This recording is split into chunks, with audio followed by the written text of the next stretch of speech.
In December 2016, the dazzling city of Hong Kong, the brightest young minds on Earth have gathered for the International Mathematical Olympiad. Among them is a team sheltered in absolute secrecy. 6 students from North Korea, dressed in white shirts, but one boy, a 17-year-old math prodigy named John Yao, isn't focused on equations. As he stands on stage accepting his silver medal, his mind is consumed by a terrifying plan. For John, this isn't a competition. It is a desperate, one-way ticket to freedom. In North Korea, education is a draft. The regime acts as an omnipresent scout, identifying talent as early as elementary school. This was the reality for John Yao. Born into relative privilege, his father recognized his talents with numbers early on. By the time he was 12, John was beating students years older than him in national competitions. He caught the eye of the regime and was granted something almost unheard of, a personal laptop. He was funneled into the elite pipeline. The brightest are sent to Pyongyang #1 Senior Middle School, and eventually to specialized institutions like Miran, the Command Automation University. But privilege in Pyongyang is a trap. After returning from the 2015 Olympiad, John realized the truth. Government agents were interrogating his friends. He understood that his reward for being a genius would be a life locked inside a military hacking unit, a gilded cage where he would be forced to wage cyber warfare for the rest of his life. He knew he only had until he turned 18 to compete internationally. Hong Kong 2016 was his last chance. After winning his silver medal, John slipped away from his handlers. He hailed a taxi, navigated the unfamiliar city, and walked into the South Korean consulate. For 70 agonizing days, he waited in diplomatic limbo. Defection is a deadly gamble. If caught, the punishment is execution, and 3 generations of his family would be sent to labor camps. But eventually, Seoul negotiated his safe passage. John was free. To understand the world John Yao left behind, we have to look back to the 1970s. While the rest of the world was beginning to tinker with personal computers for business and play, the North Korean regime was already drafting its first digital infantry. They began sending their elite students to Russia, China, and East Germany to master the code logic of binary code. Initially, the program was about efficiency, modernizing factories and state logistics. But in the 1990s, the strategy shifted. Kim Jong-il realized that in a world increasingly reliant on networks, a small isolated nation didn't need a massive navy or a high-tech air force to strike at the heart of its enemies. They just needed a few dozen brilliant minds and an internet connection. In 1998, the regime formalized this version by creating Bureau 121. Operating under the Reconnaissance General Bureau, this unit became the laboratory for what Kim Jong-un would later call his all-purpose sword. Cyber warfare became the perfect asymmetric weapon. It was cheap, it was high impact, and most importantly, it offered total deniability. This is where the name Lazarus entered the global stage. For years, the group operated in the dark, conducting quiet espionage against South Korean government targets. But in 2014, the Lazarus group stepped into the light with a level of audacity the world hadn't seen. Infuriated by a Hollywood satire, they breached Sony Pictures, whipping servers, and leaking private data in a move that cost the company hundreds of millions. The team used sophisticated spear phishing, sending emails to executives that appears to be from colleagues. Once clicked, they install a backdoor called Dassover. For 2 months, the hacker lived inside Sony's network, mapping the infrastructure and locating passwords stored in plain text. On November 24, 2014, they triggered the Whipper malware. It systematically rewrote the master boot record of Sony's servers, rendering approximately 70% of company's hardware into useless bricks.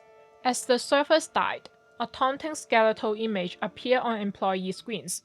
But as international sanctions began to suffocate the North Korean economy, the group's mission evolved from political revenge to cold hard theft. They weren't just hackers anymore, they were state-sponsored bank robbers. In 2016, the Lazarus Group pulled off one of the most daring heists in history. They didn't target a local branch, they targeted the plumbing of the global financial system, the SWIFT network. The hackers had been inside the bank's network for nearly a year, studying the mechanics of the SWIFT software used for international payments. They even had the hardware. They disabled the bank's SWIFT printer so it wouldn't alert the staff to the massive transfer. By compromising the Bangladesh Central Bank, they sent 35 requests to the New York Fed for nearly $1 billion. However, they were stopped by a single letter. A $20 million transfer was flagged because of a misspelling. That typo triggered a manual review, holding $850 million. However, $81 million still vanished into the casino of Manila, laundered into clean cash. A year later, they unleashed WannaCry, a ransomware worm that held 300,000 computers in 150 countries hostage, paralyzing the UK's National Health Service and proving that no sectors was off limits. Today, the Lazarus Group has pivoted yet again. As traditional banks fortified their vaults, Lazarus pivoted to the unregulated frontier of cryptocurrency. In the wild west of decentralized finance, the guards are fewer, and the rewards are astronomical. In February 2025, Lazarus executed the largest digital robbery in human history, a $1.5 billion heist from the Bybit exchange. For months, North Korean operatives, posing as high-level remote developers, worked within the exchange ecosystem. They waited until a routine security update on February 19, 2025. It hijacked the multi-sig wallet protocol. While operators believed they were moving funds to secure storage, a malicious script silently rerouted 400,000 Ethereum directly into Lazarus-controlled wallet. To use the stolen crypto, they have to wash it. Lazarus has perfected a 45-day laundering cycle. First, they move assets through cross-chain bridges to break the tracking trail. Then they funnel the money into mixers, algorithms that scramble thousands of transactions together. Once the money comes out clean, it is converted into stable coins and used to purchase dual-use technology and rocket components on the black market. The math is thrilling. Cybersecurity analysts have noted that within weeks of a major crypto heist, the regime often conducts a high-profile missile test. In 2025 alone, North Korean hackers stole over $2 billion, providing the hard currency needed to bypass every international sanction. The rise of the Lazarus Group wasn't just a series of isolated crimes. It was a massive, coordinated branding of digital terror. For years, the world's intelligence agency treated these branches as noise, random glitches in the global network. But as the damage from Sony and the Bangladesh bank heist settled, a terrifying pattern emerged. The FBI and private security firms began to notice a singular digital fingerprint.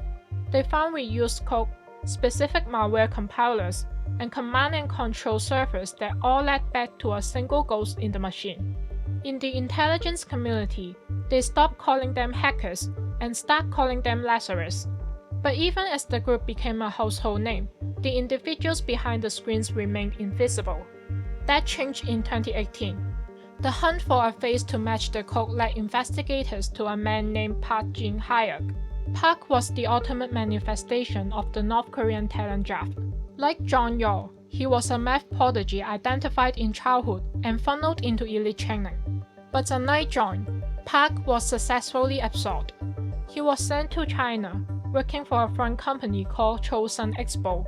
By day, he appeared to be a standard IT contractor, doing manual programming work for legitimate clients. By night, he was a high-ranking operative for the Reconnaissance General Bureau. Park wasn't just a participant, he was an architect. Investigations revealed he was a central figure in the 2014 Sony hack and the development of the WannaCry ransomware. He was the bridge between the regime's primitive isolation and the cutting edge of global cybercrime. In a groundbreaking move in 2018, the US Department of Justice unsealed a criminal complaint against him. It was the first time the United States had ever formally charged North Korean hackers with a specific crime. The indictment was a 179-page masterclass in digital forensics, tracing his emails, his social media activity, and his coding mistakes directly back to government-run facilities in Pyongyang. Yet, despite the wanted posters and the international sanctions, Park remains at large. He is believed to be back in North Korea, shielded by the regime he helped fund. To the state, he is a hero, a recipient of medals and luxury housing.